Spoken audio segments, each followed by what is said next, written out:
موضوع تروریسم یک کمی از موضوع کروپسیا دور است، اگرچه خود همین تروریسم یکی از عامل‌های پیدایش و رشدش کروپسیا است. یعنی در اون کشوری که کروپسیا هست، بی‌عدالتی هست، ظلم هست، در اونجا وقتی که ظلم هست و بی‌عدالتی هست و پامالشوی حقوق بشر جا دارد، در اونجا تروریسم هم ریشه می‌دواند و زود رشد می‌کند. مثل که در تاجیکستان این حالت رخ داد و صدها هزارها جوان تاجیک در نتیجه همین ناعدالتی و کروپسیا پیوستند به داعش و به گروه‌های دیگر.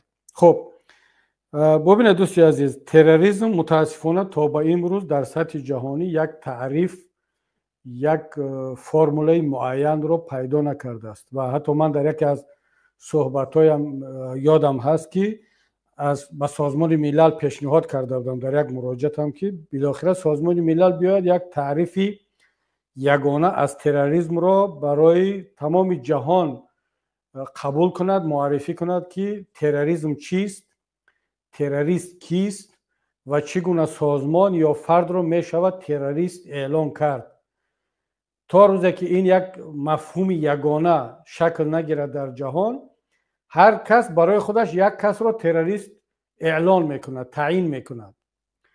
پوتین برای یک نفر، مثلا یک سازمان برای ما، برای رحمان و پوتین تروریست هستیم، اپوزیسیون تاجیک، و باز یک سازمان دیگر از طرف امریکا و نمیدونم اروپایی ها و کشورهای دیگر تروریستی اعلان شده است که پوتین با اونها دوستی دارد و همکاری میکند. یا برعکس، پوتین یا رحمان تروریست اعلان میکنن، امریکایی ها و غربی ها و کشورهای دیگر با اون سازمان همکاری دارند. مثالی از همه روشنش در سوریه، اپوزیسیون سوریه، اپوزیسیون حافظ اسد یا که بشار اسد، از طرف حکومت سوریه، از طرف ایران، روسیه تروریست اعلان شدگی است و کسانی که از طرف این کشورها تروریست اعلان شدند با ترکیه، با غرب، با امریکا، با کشورهای دیگر رابطه‌های خیلی خوب دارن، همکاری دارن و اینها تروریست اعلان نمیکنن. و برعکس حزب و حرکتایی که طرفدار روسیه و مثلا ایران یا حکومت بشار اسد هستند، اونها را تروریست اعلان میکنن. پس معنی را دارد که در دنیا هر کس با خواهش خودش، طبق فهمیش خودش، منفعت‌های خودش میتواند یک کس را تروریست اعلان کند، یک سازمان را تروریست اعلان کند و یک سازمان تروریستی را مبارز برای عدالت و برای حقیقت و برای مثلا کرامت انسانی اعلان کند. این یک مسئله در سطح جهانی. اما در سطح تاجیکستان خوشبختانه تا به امروز غیر از حکومت امامعلی رحمان و چند کشور دیگر، اپوزیسیون تاجیکستان را یگان نفر تروریست اعلان نکرده است و اعتراف هم نمیکند. و حالا یتیموف چی میخواهد، یتیموف چی میگوید، این کار دیگر است. اما خود مفهوم ترور، برادری عزیز، شما خودتان خوب میدانید که اکثریت علما، اکثریت دانشمندان، اکسپرت ها، کارشناسان ترور، تروریست یا تروریسم پدیده را میگویند که طرف میخواهد توسط ترس افکنی، با وجود آوردن ترس و هراس، سیاست های خود را، هدف خود را عملی کند. یعنی تروریسم هم یک جنایت هست، اما نه همه جنایت را تروریسم میگویند. مثلا یک جنایت را میگویند که کشتار، یا اینکه یک جنایت دست جمعانه، ولی او را تروریست نمیگویند. برای چی؟ برای اینکه میگن جنایت کرد، آدم کشت، مثلا چند نفر را کشت، ولی وقتی که او این عمل رو به خاطر ترساندن، به خاطر با وجود آوردن یک حالت ترس و هراس، نه بر ضد یک انسان الهیده، مثلا وقتی که یک نفر بیاد یک نفر دیگر رو بکشد و هدفش کشتن همین آدمی مشخص باشد، این تروریسم نیست، این کشتار است، این جنایت است. اما وقتی یک آدم در میانش یک بمب را میبندد و برای او فرق ندارد حالا در خیابان کی را میکشد، پیاتر را، جیمز را، احمد را، سلیم را، محیدین را، فرق ندارد. مهم که در نتیجه این ترکیش چند آدم کشته شوند و در این جامعه، در این خیابان، در این شهر، در این دولت یک حالتی ترس و هراس و بی‌ثباتی با وجود بیاد. این میشود علاقه تروریسم، چون هدف این آدم یک جنایت مشخص نبود، بلکه ترساندن یک جامعه، یک کشور، یک گروه، یک حزب، یک قوم، یک ملت توسط یک جنایت بود. پس حالا ما ببینیم که در عملکرد کیها نشانهای تروریسم وجود دارد. مثلا وقتی یک نفر، مثلا ما و شما مگر در یگان جا خودمون رو ترک کردیم یا هم کس رو گفتیم برای خودت رو بی‌ترک کن، فرق ندارد کی هست چی هست، خودت رو بی‌ترک کن، خودت رو نابود کن، دیگران رو هم بکش، آتش بزن، مهم که بی‌ترسن دیگران. حالا اگر چند نفر کشته شد اشکال ندارد. مگر از طرف اپوزیسیون تاجیک در تمام این دوره مبارزه یگان مراتبه همین گونه شده است؟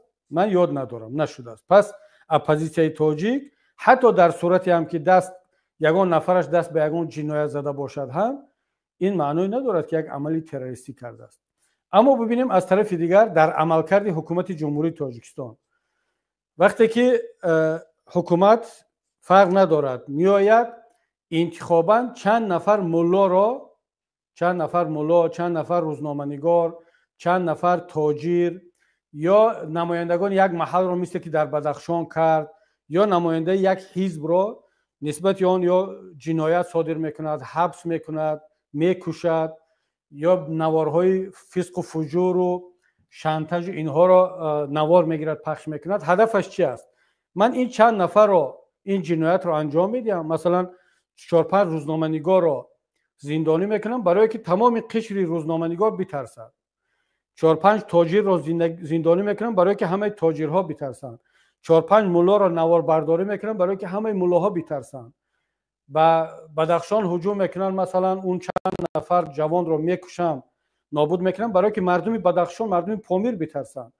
حزب نهضت اسلامی تاجیکستان رو محکم میکنم برای که دیگر احزاب بترسند. این عملها، این جنایت ها هدفش فقط یک حزب، یک انسان نیست، یک قشر جامعه هست، تمام اهالی تاجیکستان است. این علاقه تروریسم دولتی است، تروریسم در سطح دولت.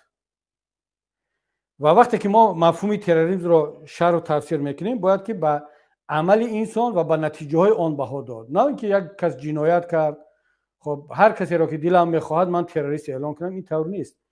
و بنابراین همین من در تاجیکستان اگر تروریسم هست، وجود دارد که هست، من در این شک ندارم، در دو گروه هست. یک گروهی که رفتن به داعش پیوستند و مثلا در سوریه، در عراق، در افغانستان هم حالا براشون فرق نمیکنه که این شهروند کی هست، این افغان، تاجیک، سوریگی، این مسیحی است، مسلمان است، شیعه است، سنی است، یزیدی است، مهم که کشته شود و توسط این کشتار او پیام بفرستد به دیگران که ما میتوانیم بکشیم. این علاقه تروریسم است.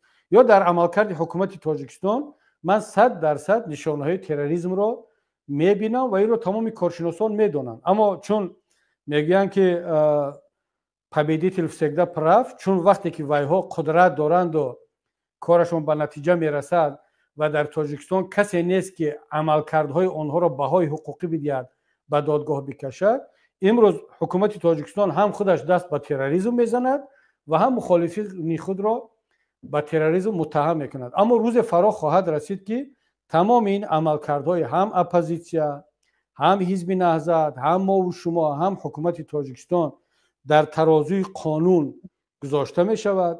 اونی که دست به تروریسم زده است اون نام تروریستی رو میگیرد، اونی که دست به جنایت زده است جنایتکار است، اونی که فقط یک عمل اپوزیسیونی کرده است، از حق خودش دفاع کرده است و طلب کرده است، اون بیگناه اعلام می شود همچون یک شهروند عادی که حق خود را طلب کرده بود. من باور دارم که دیر یا زود برادر عزیز این روز فرا خواهد رسید.